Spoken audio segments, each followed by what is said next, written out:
Hello साथीहरू नमस्कार स्वागत छ तपाईलाई मेरो युट्युब च्यानलमा। आज पनि मैले एउटा नयाँ भिडियो लिएर तपाईसँग उपस्थित भइसकेको छु।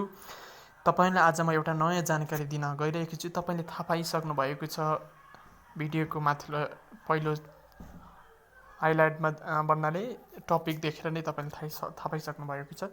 आफ्नो एन्ड्रोइड मोबाइलमा कसरी कम्प्युटरमा भएको फङ्सनहरू राख्ने अर्थात् कम्प्युटरको जस्तै गरेर कसरी मोबाइलमा चलाउनु कम्प्युटर चाहिँ मोबाइलमा कसरी चलाउन सकिन्छ भन्ने विषयमा तपाईलाई म बताउन गइरहेको छु।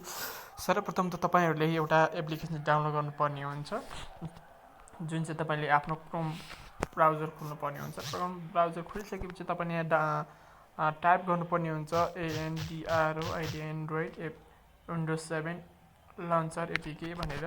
त्यसै टाइप गरिसकेपछि तपाईले यहाँ देख्न सक्नुहुन्छ download Windows 7 launcher for Android latest version APK भनेर देख्नुहुन्छ। यसमा चाहिँ फर्स्टकोमा चाहिँ क्लिक गर्नुपर्ने हुन्छ र क्लिक गरिसकेपछि तपाईले देख्न सक्नुहुन्छ तपाईले तलतिर स्क्रोल गर्दै जानुहोस् र तपाईले यहाँ देख्न सक्नुहुन्छ डाउनलोड विन्डोज 7 लन्चर भन्ने छ।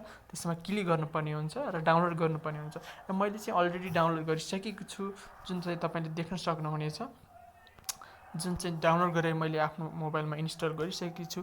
जुन मैले इन्स्टल गरिसकेको जुन एन्ड्रोइड विन्डोज 7 भनेको छ, त्यो तपाईले डाउनलोड गरिसकेपछि तपाईले मोबाइलमा इन्स्टल भइसकेपछि देखाउँदछ र तपाईले यसलाई ओपन गर्नुपर्ने हुन्छ। र ओपन गरिसकेपछि तपाईले देख्न सक्नुहुन्छ मैले सेटअप गरिसकेको छु। यसरी तपाईले आफ्नो मोबाइलमा एन्ड्रोइड मोबाइलमा चाहिँ कम्प्युटरको फङ्सन अर्थात् कम्प्युटरमा भएको सिस्टम चाहिँ एन्ड्रोइड मोबाइलमा राख्न सक्नुहुन्छ। तपाईले देख्न सक्नुहुनेछ तलतिर विन्डोजको अप्सन छ। विन्डोजको अप्सन क्लिक गरिसके तपाईले देख्न सक्नुहुनेछ सबै जुन चाहिँ कम्प्युटरमा भएको चिजहरू यहाँ देखाउनेछ। तपाईले चाहिँ यसरी चाहिँ आफ्नो एन्ड्रोइड मोबाइलमा विन्डोज 7 अर्थात् कम्प्युटरमा भएको फङ्सन सिस्टम चाहिँ राख्न सक्नुहुनेछ। यसरी आफ्नो मोबाइललाई चाहिँ कम्प्युटर बनाउन सक्नुहुनेछ।